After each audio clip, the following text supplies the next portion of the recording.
Club world champions, they said. Best team in the world, they said. Better transfer window than Arsenal, they said. We'll smash Palace 5-0, they said. But in the end, relax, I never said that. You needed VAR to bail you out with some BS rule they made up on the spot. Marky Mark, what happened? What? Oh, gosh. Right, so you can tell by my initial reaction, I am totally disappointed. Right, Chelsea were at home against Crystal Palace and were just absolutely boring. They were slow. They were predictable. They had, 70-80% possession, but they did nothing with that. And even with that, still, Crystal Palace had more shots on goal than Chelsea. They looked stationary, They looked like they were out of questions. It looked like they had no plan B. I didn't get sucked up into the hype totally. It's the first game of the season, but what it is it's just like Arsenal. I still see just like Arsenal in Arsenal's first game match, I still see the same problems with Arsenal, and I still see the same problems with Chelsea. Now, Maresca, you know that I'm not the biggest fan, but I have openly said it in the pod, and I still stick by it. He deserves to be at Chelsea. He's massively improved them. He's got us into the Champions League, which was the goal of last season. He's won both European competitions, and no one thought they were going to win the Club World Cup. And we completely, not even annihilate and demolish PSG. You even had Hakimi come out. I don't know how we lost. We were supposed to smash them. You were supposed to smash us. Then we had a super successful preseason. Yes, we know preseason doesn't really mean much, right? It's not about shut up. True. Just shut up. Yeah, I don't freaking hear it. It is true. Chelsea were average. Maresca needs to have a plan B. It's still side to side boring. We're waiting for this opening, and that opening seems like it's never going to come. You need to have a plan B. There are certain parts we're going to get into which I did like about Chelsea and about Maresca.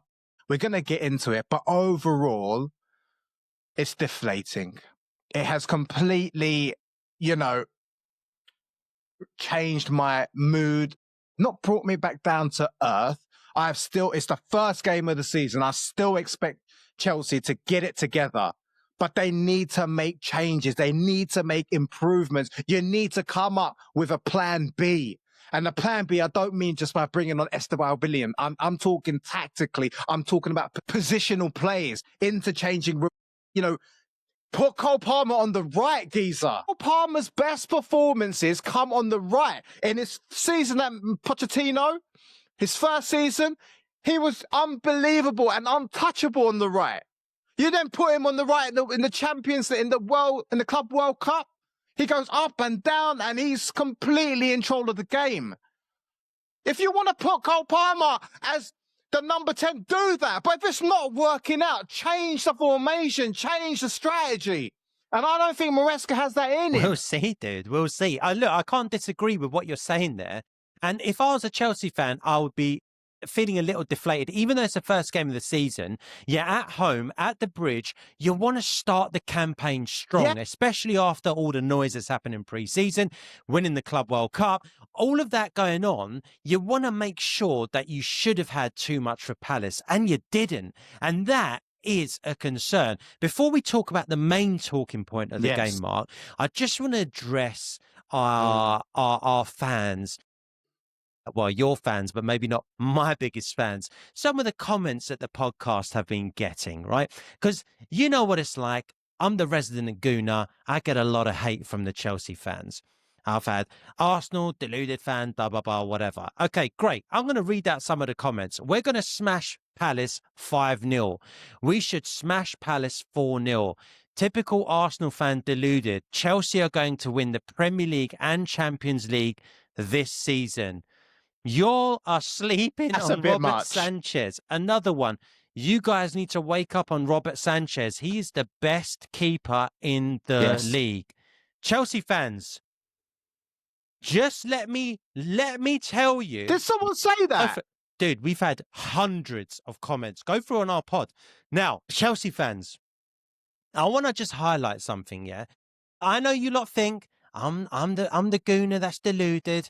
There's a reason why across the last 3 seasons, we have scored more than 70 points than you in the league. Now, you closed that up last season, but you can't go around saying we're going to win the Premier League, we're going to win the Champions League, Arsenal going to do nothing. I'm the deluded one? Watch yourself, boys, what you're saying in the comments. And if you disagree with what I'm saying, I want to hear from you now. But it's only one game, Mark. It's one game into the season. How hard can we go? Are Chelsea going to get it together? This is all the stuff that we're going to cover, yeah? Let's go to the main talking point. Eze, free kick. Pings it past Sanchez's eyebrow. And My God. the goal is disallowed. What do you think about that? Chelsea were let off the hook. Chelsea were let off the hook. Chelsea were lucky. Crystal Palace should have won that game. Do you know what I love about that, though? I love Crystal Palace's dark arts. I love the dark arts. Well, you must I mean, love even Arsenal are probably and that's what, bro, I rate that because I got that from Jose Mourinho and his dark arts. And when he did the dark arts, I loved it. I was like, do whatever you need to do to win. And Guéhi was the epitome of that when he was like, Caicedo clearly did not expect that. Otherwise, he would have tightened up his core and be stronger and make sure that Guéhi doesn't do that. Because Moises, even though Guéhi is stronger and bigger, Moises Caicedo is freaking strong, bro. It takes a lot to take the ball off him. He didn't have the ball in there, but he should have been prepared. And I love the fact that they worked that goal, pushing Caicedo aside, yeah, and so the goal can go through. Was genius. I loved it, right? And I was like, good goal, up to a point, until you see the replay and you see that, as you said, the number one thing you said at that whole spiel is it went past his eyebrow. Robert Sanchez, best keeper in the league. Mark. Careful what you say now. Careful what you say now. That's ridiculous. That's ridiculous. Bitch. I'm going to be careful with what I'm going to say. No way am I ever saying that Robert Sanchez is the best keeper in the league. I'm going to go as far as say that we you're do sleeping not on replace... Sanchez. That's all Chelsea fans have to say to you. You're sleeping on Sanchez. What? You're going to criticise the great Sanchez? I'm not saying that. I'm not saying that, bro. I have said we need to change the keeper. Agreed. Stop laughing, bro. You're pissing me off. You're not going to win. The thing is, yeah, what the talk is with Sanchez is, you know what? The last few games of the season, he performed really well. Throughout the Club World Cup, he was named goalkeeper of the tournament. Oh my God. Now he's done these next 2 pre-seasons. He was brilliant. Now we're going to decide to keep him. It's a small portion of what we've seen, right? Just because you've had a bit of an improved form doesn't mean that you can take that consistently throughout the whole of the season. If he's going to remain, I think he's going to be our downfall, geezer. And if there are clearly Chelsea fans. I mean, these are our people. They're subs. So, you know, I've got to be respectful. They're my boys. They're my brothers. Do you get me? We're Chelsea forever. But please don't say that Robert Sanchez is the greatest keeper and that I don't want to hear anything apart from we need a new keeper. Right? And Jorgensen, no, bro, no. He's not good enough. He's not good enough. No. I'll tell you what. We're not having that, man. Sanchez was the most relieved man in the stadium when they made that nonsense up. VAR intervened and, you know, you got away with one. It's a rubbish rule. And look, it's a ridiculous rule.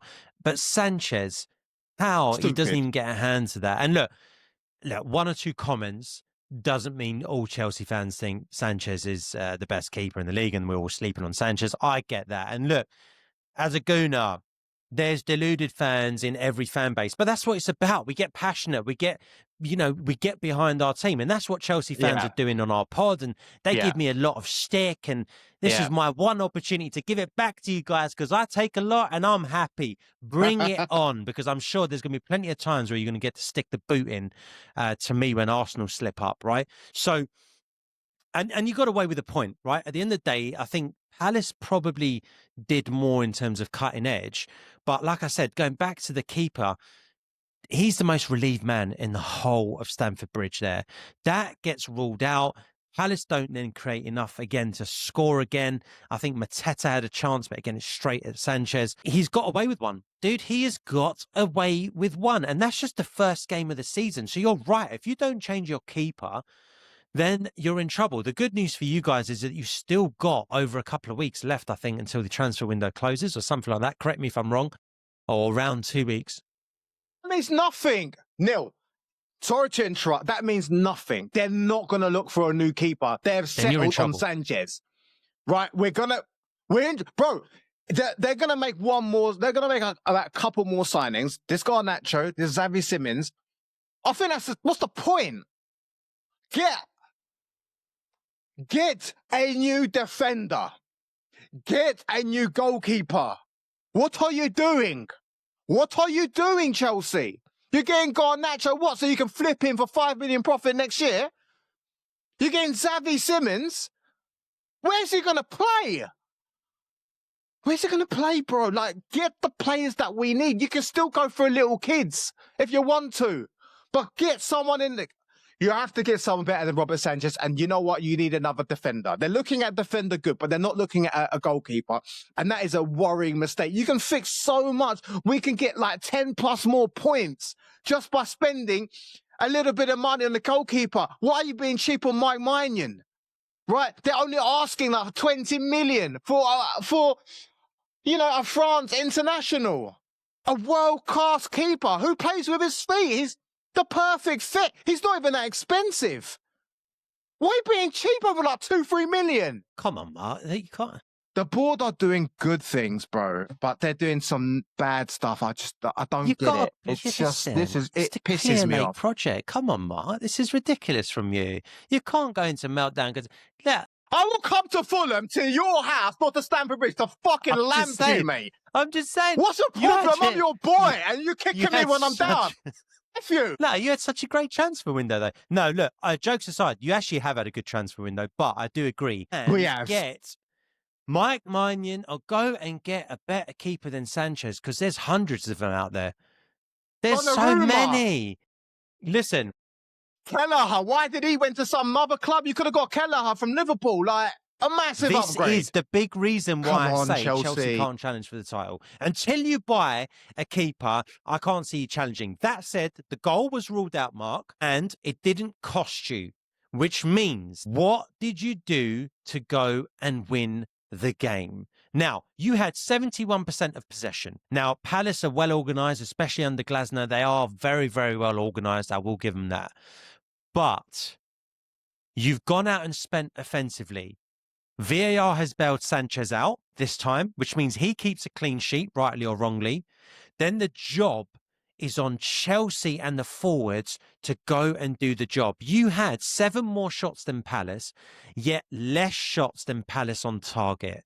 What went wrong, man? Talk to me about the chances. Talk to me about Santos. Talk to me about the lap. Talk to me about, yes, first game of the season. What did you see, my guy? And tell our viewers what you saw and what your thoughts are.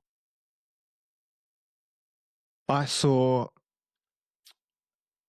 nothing inventive, nothing creative. I saw side-to-side passing. I didn't see much movement. I saw stationary players waiting around. Like, break the lines, people. Like, move forward. What are you doing? I think in terms of the players, Robert Sanchez, you know what I think about him. Josh Achiapong, 19, coming to replace Levi Colwell. Strong performance for a 19-year-old. Cucurella, solid. Who is it? Tosin? Okay, average. Reece James, he's one positive for me. He was good. Right, because with Reece... In both I actually think, in my opinion, for me, he is Chelsea's player of the match. Yeah, he's got his speed back, because even though he wasn't injured last season, there was a lot of players that were outrunning him, and that never happened with Reece James. But this season, even when he had that race to race with Eze, he kept up with him. Eze's rapid, the defending, bro, the strength of him. I think he's the best right back in the league. This is my opinion, bro. And if not right now, by the end of the season, if he stays fit and he plays at right back, I think he's the best right back in the league. The crossing is Gerrard-esque, bro. The speed, the accuracy of the passing. He's going to be massive for us. We need to keep him fit. Going into the midfield. Before Enzo, you go into rubbish. the midfield, sorry to cut in, and I'll let you absolutely carry on smashing Enzo to pieces because I'll enjoy it. But you just said on that point, Reece James, if he's not the best right back in the league right now, he'll end up being the best right back in the league. Question, who's better than Reece James right now at right back?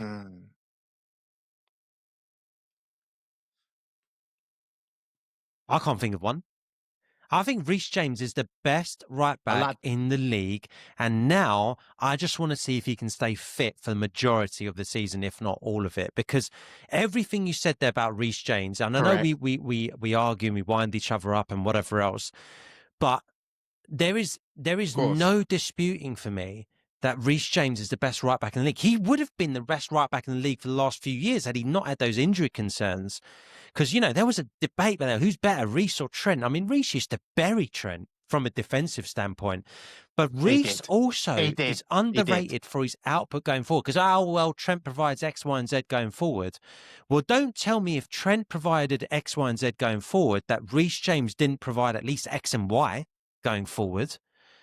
And defensively... Yeah. The overlapping. You know what? I like Ben White. And obviously Timber's great, but I think Timber's really great defensively. I don't think he's going to offer us much offensively. Reece James is the best right back in the league. And I want to know if people agree with us right now. And I want to know, because I know I've got a couple of Liverpool fans in my ear that will go, well, no, Frimpong's better. Based on what? 10 minutes? Give it a rest. Listen, I want to hear from people in the comments before I let you continue, because I don't think that that's controversial. Am I mad? Am I mad in thinking that? Guys, let us know. Marc, over to you. I'll let you go. You were going into the midfield, and I think you were going to give Enzo some praise. What? Shut up, brother. Don't even go there. Oh, man. Redundant, just rubbish, just average, just ticking the ball along. I'm deflated, geezer. Yeah, nothing much, bro. Like, he should have been sent off half time and replaced. I don't know. Yeah, you charge. He did nothing. Moises Caicedo, great. Cole Palmer, quiet. So quiet. Cole Palmer was so quiet. It was eerily quiet. You need to, Maresca, you should change him up, change up the team, move them around. Put Cole on the right, geezer. He does his best work there, but no, that's fine. Right, João Pedro, ineffective, did nothing. You had a couple of shots, you skied them. I was expecting more. I am expecting more. It will come for him. I haven't lost faith in him. He'll do it. Delap come on for a little bit. He's different. He adds a different dynamic to the team. But still, nothing productive. No goals. Who's on the left? Jamie Gittins. When you watch him, I've got high hopes for Jamie Gittins. I do. It's his first game in the Premier League. He didn't set the game on a light. Okay, fair. Average from him as well. Neto had some chances, but he skied it. He misplaced some passes. He'll get into it. He'll come good. But overall, I'm not impressed. And as I said before, what I see is the same old tactics from Maresca, waiting for this opening, side-to-side passing. And you've got a lot of your good players, your players that can move the ball. They're now come back fit. You've improved the squad. You need to improve the way that they play, geezer. You need to have a plan B. It was not great. It was deflating. I expected more. I mean, even you, geezer, when we did our predictions last week, we did the same. You predicted 3-1 as well. This is football. You never know what can happen. It's the first game of the season. But yeah, I mean, let me tell you what I did. Do you have anything to say first about what I said before I tell you what the good points were? I actually went 2-0 Chelsea, to be honest. So, but everything else, I did think Esteval was exciting when he come on. And it shouldn't be too long before he starts. So let me tell you what I did see that was good. We'll go to Maresca because I've slated him. He needs to improve. He needs to have a plan B. I do like the fact that on the 3rd minute, right, you were proactive and you brought on Esteban Willian. That's a good thing. But what I didn't like is you brought on the lap on the 2nd minute. That you should have made a little bit quicker, right? We'll go on to Esteban Willian.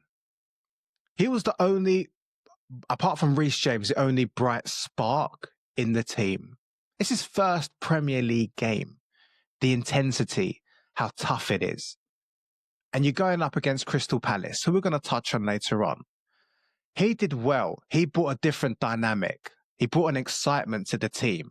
Overall, it didn't really accumulate so much in terms of a result or in terms of actually having, I mean, he had a wild shot with his left foot when the ball bounced back to him, but he absolutely skied it. He's a new kid. He's a teenager. He's come from Brazil, which is like weak, like a very weak league. And even though he did really well in the preseason, he did really well in the Club World Cup, you need to give him a few games, if that, if not more, to improve. So that's a good shining light out of it. But apart from that, and apart from Reece James, everything else was average or under par. What do you think about what I just said? Fair. All of it is fair in terms of what you said. You touched upon Maresca making a change in the 53rd minute, which is proactive, and I do like that as well. Before we touch upon Palace, because I do have a theory, I think, you know, I'm having a bit of fun here, and also you're going in quite hard on Chelsea. Before we come on to Maresca and what you just said, the good, the bad, and the in-between, are we giving Palace enough credit here? So Glasner, he has got them, if anything, super organised. They're a well-drilled unit. They've got players that can hurt you, and they've got players that can make a game rough, but they're also very, very well organised. They've got stalwarts like Marc Guéhi. They've got players like Mateta up top who, whether you like him, you rate him, you don't, he's a handful. And then they've still got Eze. And I know that Eze might not be there, you know, come the next couple of games, but at the moment, he is there. And at the moment, Palace, you know, these guys are the FA Cup winners. They've just beaten Liverpool in the Community Shield, again, pre-season, but it was only last week. It was only last week, Mark. Like, they were defensively sound. Are we being too harsh on Chelsea? Should we be giving Crystal Palace a little bit more credit here? A little bit of credit, absolutely. Bro, they're the FA Cup winners. Then they're the Community Shield winners. And, bro, don't let it, oh, it's just the Community Shield. Because Liverpool put maximum effort into that game, and Crystal Palace came out on top. They're a very balanced team, especially whilst they still have Guéhi and Eze at this moment in time. You remove those, you're removing two cogs which are integral to how they play, how they perform, and how their results, the output of their results. They deserve a little bit of credit. They're a tough team. You've got Eze, who he's a classy winger. I mean, I can't believe that he's choosing Tottenham over Arsenal. Tottenham are going to have kudos. They're going to have Brennan Johnson, who was electric. Richarlison with that overhead kick. And then you're going to add Eze. They're going to be a different outfit because they're going to add Eze to their fit. But right now, Crystal Palace deserve a little bit of credit. And reason why I'm not going to say a lot of credit, because Chelsea still had 70% possession of the ball throughout the game and they did nothing with it. If they were clinical, if they were cutting edge, if they were creative, well and truly, with everything I've said about Crystal Palace, because they were so dominant on the ball, they should have wiped the floor with Crystal Palace. Bro, the stat says it in terms of the possession. You got the possession, Chelsea, but what are you going to do with it? If you do nothing with it, nothing's going to happen. Chelsea should have lost the game because of that stupid rule. Yeah, because for me, I thought it was a brilliantly well-played goal. And if I was Crystal Palace, I would be extremely disappointed. As a Chelsea fan, I don't feel lucky. I just feel, oh my God, phew. You know? What do you think about what I just said? That's, again, It's hard to disagree with that. Fundamentally, everything you said there is I agree with, which then takes me on to my next point. Is it a concern that Maresca comes out and says, categorically, you guys deserve to win yesterday? Because Maresca can do that, right? He can do that for the to take the heat off Chelsea. He can do that to just, kind of look over here whilst I'm trying to work at something over here. I understand there's managerial duties, but he said it with conviction. Like, yeah, look, Chelsea deserved to win. We were the better team. We created the more chances. And is that a concern to you in any way? But you didn't. Exactly. So is that a concern to you? Do you think he actually believes what he's saying? Or is that just his way of managing the media? Which do you think he was going for? It must be managing the media. If it really means what he's Then saying, that's a worry. Enzo Maresca, you are stupid. Then, he's like, you are stupid if you think that. Just because you've got 75% possession doesn't mean that you should have won the game. End of. I don't care what anyone says. Yeah? You do nothing with your possession. It doesn't mean you win the game. You deserve to win the game. Don't say that, we created more chances, because you didn't.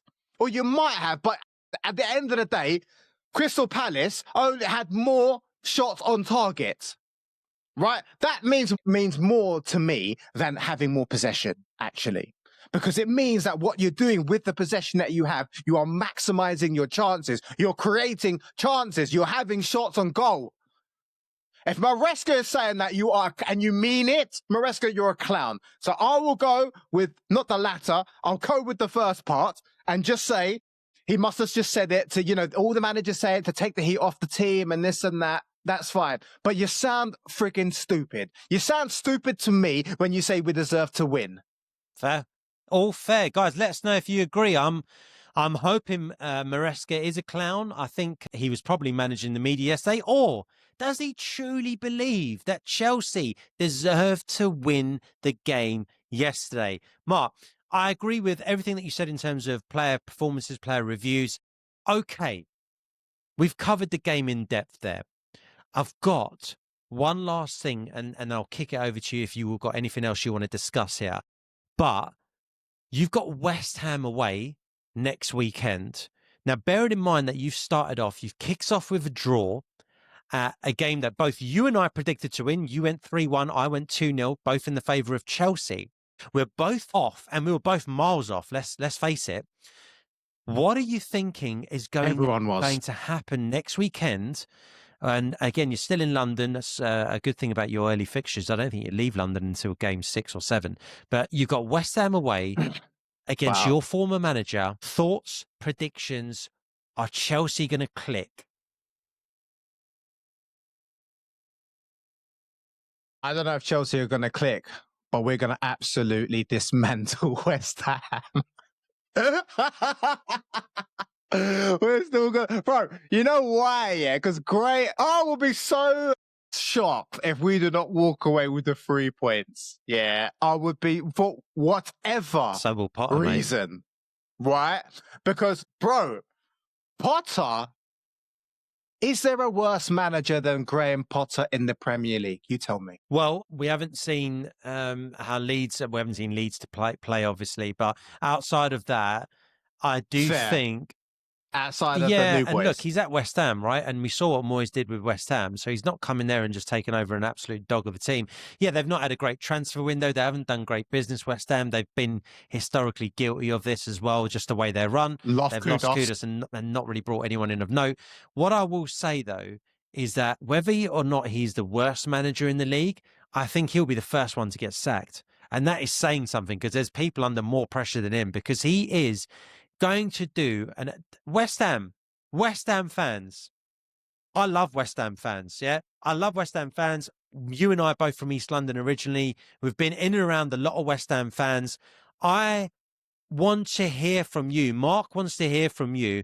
What do you think about what's going on at your club right now? Because, historically, great fans, you'll get behind your team and you do what you need to do, but you are open. You're more open right now than Katie Price's legs in her prime. And that is a massive concern, because I tell you what, as bad as Chelsea were yesterday, that version of Chelsea scores 3 or 4 against you boys right now.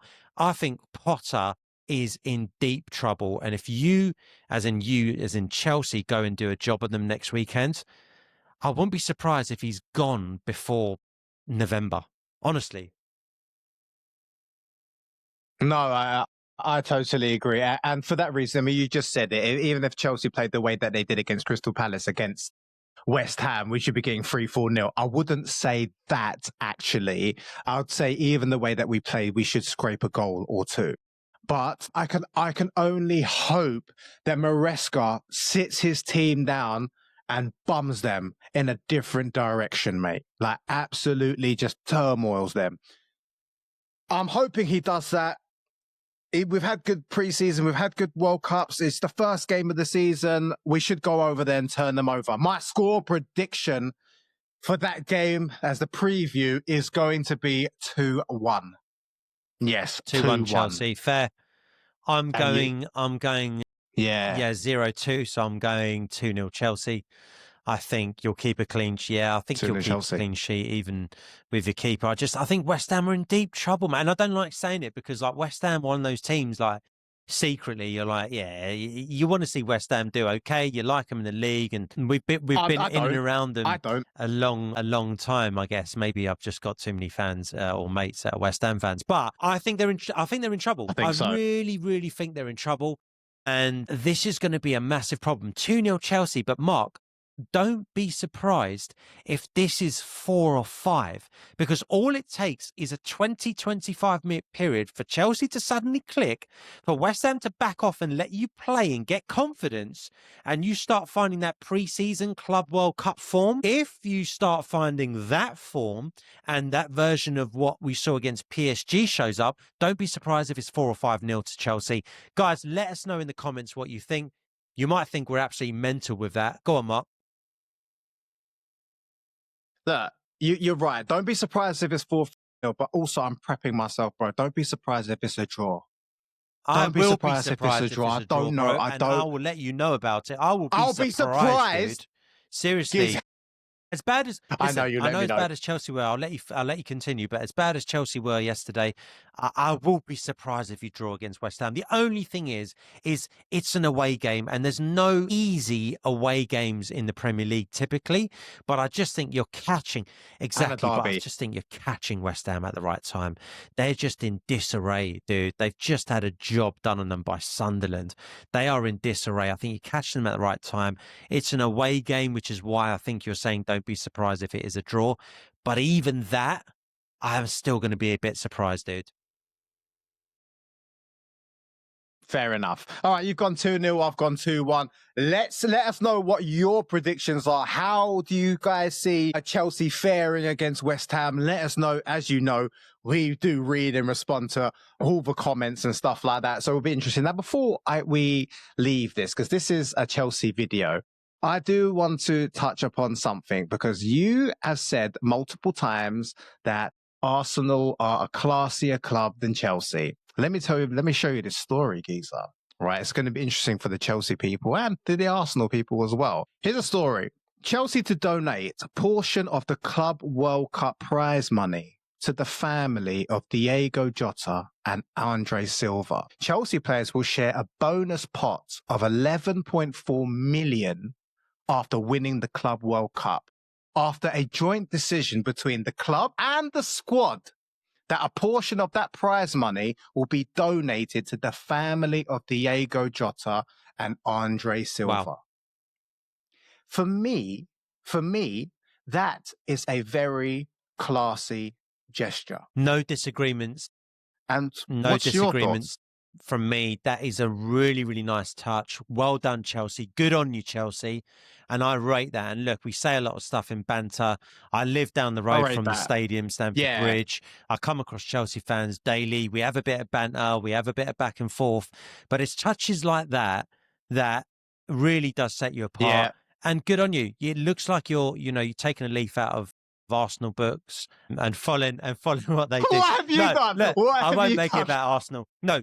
Listen, really, really classy gesture. I love that, because that is... Yeah, I love that. I love that. Well done. Small thing. And I'm glad you shed light on that, because I tell you what, the mainstream media typically won't shed light on that unless you're Liverpool or Spurs or certain favoured clubs within the media. Typically, they come from the Northwest. But I think Liverpool will be very happy with that you've done that. Diego Jota's family will be super touched by that as well.